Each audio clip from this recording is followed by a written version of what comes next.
आयुक्त गढ़वाल मंडल विनय शंकर पांडे ने आपदा नियंत्रण कक्ष उत्तरकाशी में आयोजित मीडिया ब्रीफिंग में धराली आपदा को लेकर चलाए जा रहे राहत एवं बचाव अभियान तथा लापता लोगों की खोजबीन के प्रयासों के संबंध में जानकारी दी। मंडलायुक्त ने बताया कि मुख्यमंत्री के निर्देशानुसार धराली गांव के आपदा प्रभावित को तत्कालिक तौर पर 5 लाख रुपए की अनुग्रह राशि का वितरण शुरू किया जा चुका है। मुख्यमंत्री की घोषणा के अनुसार प्रभावितों के लिए राहत एवं पुनर्वास का बेहतर पैकेज तैयार कराया जा रहा है, जिसके लिए सचिव राजस्व की अध्यक्षता में 3 सदस्यों की एक उच्च स्तरीय समिति बनाई गई है। आपदा से हुई क्षति का आंकलन और प्रभावितों से वार्ता के लिए समिति के सदस्य आज उत्तरकाशी पहुंचेंगे।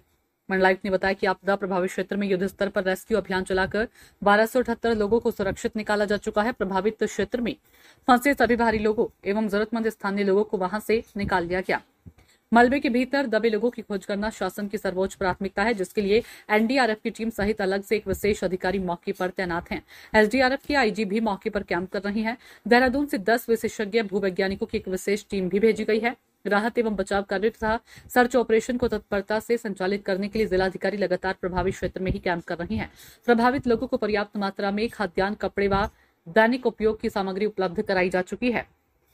मंडलायुक्त ने बताया कि अभी तक प्राप्त विवरण के अनुसार इस आपदा में 43 लोगों के लापता होने की सूचना मिली थी, जिनमें से धराली गांव के एक युवक आकाश पवार का शव बरामद हुआ। मृत युवक के परिजनों को आर्थिक सहायता प्रदान की जा चुकी है। शेष लापता 42 लोगों में नौसेना के कार्मिकों के साथ ही धराली गांव की 8 तथा निकटवर्ती क्षेत्रों के 5 लोग शामिल है।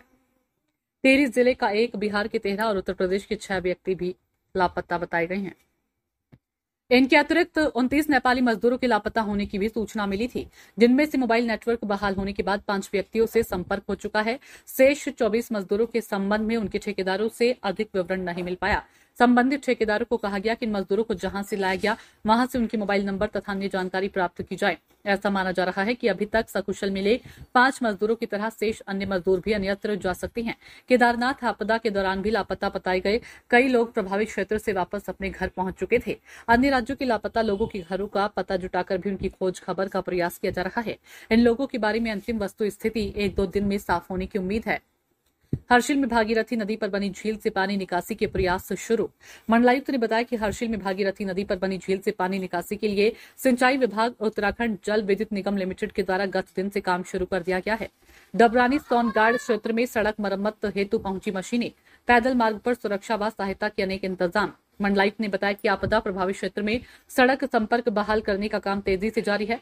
गत रात्रि को लिमचिया गाड़ में वैली ब्रिज का निर्माण पूरा हो चुका है। अब डबरानी और सोनगाड़ क्षेत्र में क्षतिग्रस्त सड़क बहाल करने का काम चल रहा है।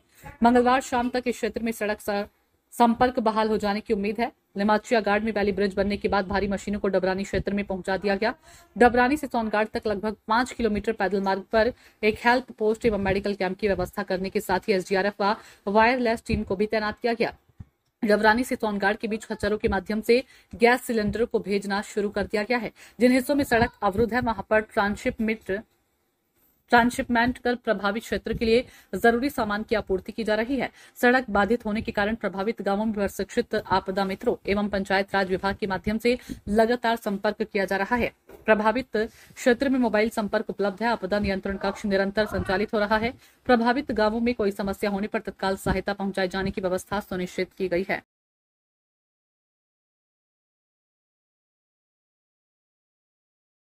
विदित है कि धराली में जनपद उत्तरकाशी का एक दूरस्थ गांव है। वहां पर 5 तारीख को एक आपदा आई थी और उसके उपरांत नेक्स्ट डे मॉर्निंग में ही माननीय मुख्यमंत्री जी सबसे पहले वहां गांव में पहुंचे थे और उन्होंने वहां के हालात का जायजा लेने के बाद बड़ी संख्या में राहत सामग्री, प्रशासनिक machinery, SDRF, NDRF, army, police के जवान, प्रशासन के अधिकारी सभी का बड़ा तेजी से मोबिलाइजेशन हुआ। और हम लोगों का आज की तारीख में जो स्टेटस है मैं थोड़ा आपको अवगत कराना चाहता हूं कि 4 दिनों के चले रेस्क्यू ऑपरेशन में लगभग 1278 लोगों को हमने वहां से सुरक्षित निकाल लिया। अब वहां से जो लोग भी फंसे हुए थे, चाहे वो बाहरी प्रदेश के लोग हों या जो लोग वहां से आना चाहते थे स्थानीय लोग, उनका सभी का रेस्क्यू किया जा चुका है। दूसरा, वहाँ की जो विद्युत आपूर्ति व्यवस्था थी वो बहाल कर दी गई है। हमारे मोबाइल नेटवर्क जो बुरी तरह से प्रभावित थे उन सबको रिस्टोर कर दिया गया है। सप्लाई डिपार्टमेंट और फूड डिपार्टमेंट सभी ने बहुत ही अच्छा कार्य किया और पर्याप्त मात्रा में वहाँ पर खाने पीने का सामान, अनाज, राशन, साथ ही साथ मॉर्निंग से लेकर इवनिंग तक एक व्यक्ति को अपने दैनिक उपयोग की जो भी वस्तुएं होती हैं वो सब लोगों को काफ़ी बड़ी तादाद में उपलब्ध करा दी गई हैं। ठंड के कपड़े, जूते, गम बूट, चप्पल, ये सारे सामान वहाँ पर पहुँचा दिए गए हैं। जिलाधिकारी लगातार वहीं पर कैंप कर रहे हैं और माननीय मुख्यमंत्री जी का 2 दौरा वहाँ पर हुआ। वो खुद धराली गांव तक गए, हम लोग भी साथी थे उनके, गांव वालों से उनकी बातचीत भी हुई। फौरी तौर पर 5 लाख रुपए की अनुग्रह राशि देने की भी माननीय मुख्यमंत्री जी ने घोषणा की थी, वो भी उसका भी वितरण प्रारंभ हो गया है। एक उच्च स्तरीय कमेटी बनाई गई है जो राहत और पुनर्वास के एक पैकेज को तैयार करेगी, जो सेक्रेटरी रेवेन्यू की अध्यक्षता में होगी और उम्मीद है कि आज दोपहर तक वो कमेटी भी यहाँ आ जाएगी और यहाँ पर वो कैंप करके एक एक प्रभावितों से बातचीत करके क्षति का आकलन करके एक अच्छा राहत पैकेज जो दिया जा सकता है वो देगी।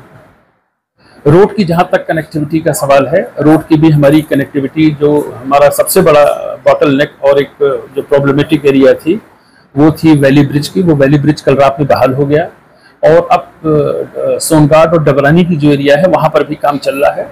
अभी एक सूचना भी आई थी कि एक काम करते समय डबरानी में एक हमारी पोकलैंड भी थोड़ा सा नदी में चली गई, हालांकि जो उसमें ड्राइवर था उसको बचा लिया गया है, पर थोड़ा सा कठिन है वहाँ पर कार्य करना। लेकिन हम लोग उम्मीद कर रहे हैं कि कल शाम तक वहाँ की रोड की कनेक्टिविटी भी हम बहाल कर देंगे। जो सिलेंडर्स की आपूर्ति थी वो भी उसी रोड के माध्यम से की जा रही है और जहाँ पर सड़क थोड़ी बहुत अभी ठीक नहीं हो पाई है वहाँ ट्रांसशिपमेंट के माध्यम से भी जरूरी सामान पहुँचाए जा रहे हैं। ये कुल मिलाकर मोटा मोटा हमने आपको एक जानकारी दे दी। जहाँ तक मिसिंग पर्सन्स की बात है, ये भी एक इम्पॉर्टेंट इशू है। तो अभी तक जो हम लोगों के पास आंकड़े आए हैं उसमें मिसिंग पर्सन्स की संख्या 43 है। उसका मैं आपको मैं ब्रेकअप आपको दे सकता हूँ जो अभी तक हमारे पास रिपोर्ट हुए हैं। इन 43 में 9 पर्सन्स आर्मी के थे, जो पहले दिन ही जो दुखद घटना हुई थी, और इसमें 13 लोकल के लोग थे। इसमें 8 हमारे धराली के थे। इसमें से एक डेड बॉडी भी मिली थी हमें पवार जी की, और उनको नियमानुसार जो भी हम लोग सहायता दे सकते थे, उसकी भरपाई तो नहीं कर सकते लेकिन जो हम दे सकते थे वो हम लोगों ने दिया है। और 5 नियर बाई के लोग हैं, धौतरी के और आसपास के लोग हैं। तो लोकल्स 13 हैं। टिहरी का एक व्यक्ति अभी जो मिसिंग रिपोर्टेड है, बिहार के 13 लोग हैं और यूपी के 6 लोग हैं। इसके अतिरिक्त एक बड़ी संख्या आई थी 29 नेपाली मजदूरों के लापता होने की, लेकिन इनकी जो अभी स्थिति हम लोगों ने मोबाइल नेटवर्क बहाल हुआ है तो उसमें 5 तो मिल गए हैं। अब ये संख्या घटकर 24 हो गई है और इनके जो कॉन्ट्रैक्टर्स हैं उनसे संपर्क किया जा रहा है। उनके पास बहुत डिटेल नहीं है और हम लोगों ने उनसे ये कहा है कि आप जहां से लेबर में गई वहां से कॉन्टैक्ट करिए आप, ताकि उनकी पूरी डिटेल मिले, उनके मोबाइल नंबर मिले। तो हो सकता है कि ये नंबर्स अभी मुझे लगता है कि अभी काफी घटेंगे ये, क्योंकि अभी कल तक 29 थे, अब ये 24 हो गए हैं। तो अभी इसमें हमको थोड़ी सी प्रतीक्षा करनी पड़ेगी, लेकिन जो हमने 43 का आपको आंकड़ा बताया है ये अभी तक कंफर्म्ड है। और इसके साथ ही साथ जो लोग बिहार के 13 मिसिंग है, यूपी के, इनके भी घर के एड्रेस वगैरह मांगे जा रहे हैं। क्योंकि मेरा पर्सनल एक्सपीरियंस है, जब लास्ट ईयर केदारनाथ जी में आपदा आई थी वहां काफी बड़ी संख्या में मिसिंग लोगों के बारे में बताया गया, और जब 4 दिन बाद नेटवर्क बहाल हुआ, लोगों के मोबाइल चले, उनकी लोकेशन ली गई, तो शुरुआत में आया कि 3 लोग राजस्थान के लापता हैं और ये तीनों जयपुर में अपने घर पहुंच चुके थे। हमारे ख्याल में हमारे साथी भी वहां पर थे कवरेज में। तो अभी हमें इसमें थोड़ी प्रतीक्षा करनी पड़ेगी और 1-2 दिन के अंदर जो भी वस्तु स्थिति होगी आपको लोगों को समय समय पर हम अवगत कराएंगे। लेकिन अभी हमारा आंकड़ा 43 के मिसिंग का है। ये हम इसको जितना हमने अपने डिफरेंट सोर्सेज से कंफर्म किया है उसमें पाया गया है, और जो नेपाल के हमारे मजदूर हैं उसमें 5 मिल चुके हैं। 24 का भी हम डेटा कलेक्ट कर रहे हैं। अगर डेटा हमको मिल जाता है, इनको ट्रेस करने के बाद शाम तक या कल मॉर्निंग तक आप लोगों को हम अपडेट कर देंगे। Thank you.